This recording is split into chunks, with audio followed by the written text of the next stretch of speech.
COPD. What does that mean? No, it's not a police department in America. That's NYPD. No, we're talking about chronic obstructive pulmonary disease, which means trouble with your lungs. Your lungs are a bit like a sponge, and here's one I made earlier, full of little holes that hold air. Inflammation caused by cigarettes or dust destroys the holes in that sponge. If there are no holes, there are no pockets to hold air, and your lungs can't do breathing as well as they should. That's why you feel breathless.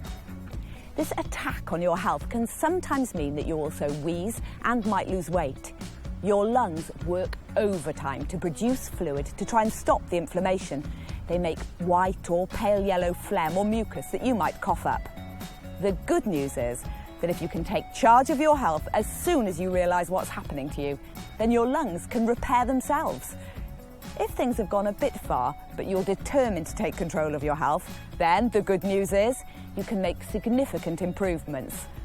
And if things are really bad, the good news is that if you take control, you can make significant improvements to your health.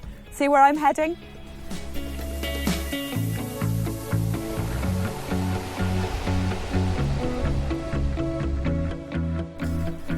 I'm not here to lecture you about how to manage your health. I'm just here to support you. I'll tell you the facts, encourage you to find reasons to make positive changes in your lifestyle. And I'll introduce you to some brilliant people who've also got COPD and are living with it really well. So, a couple more facts. A healthy diet will help your body to repair itself.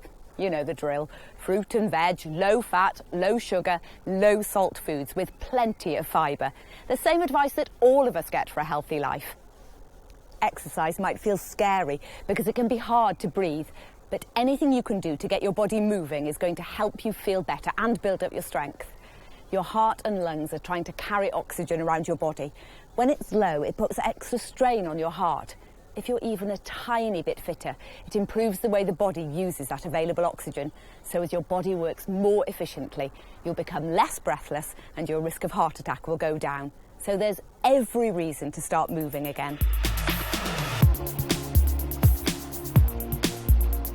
There are links to brilliant people who can help you to stop smoking at the end of this film.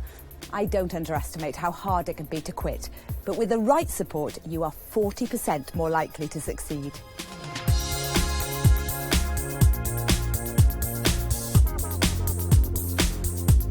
Next up, solutions. Bronchial dilators will help your lungs to absorb more oxygen. This will help you with your breathing and to clear mucus. Inhalers and/or tablets will help reduce inflammation and in turn the amount of mucus that your lungs will make. Winter vaccinations can help protect you against flu and chest infections. If you tackle your COPD now, while it's still fairly moderate, you can help to stop it getting worse. Worse means having to use oxygen and ventilators, taking more drugs and spending time in hospital. It's manageable, but gets in the way of daily life and means that your journey back to health is going to be a bit longer and tougher.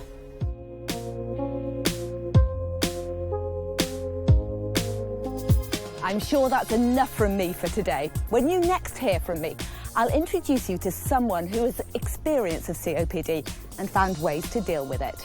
Have a great day, and I'll speak to you soon.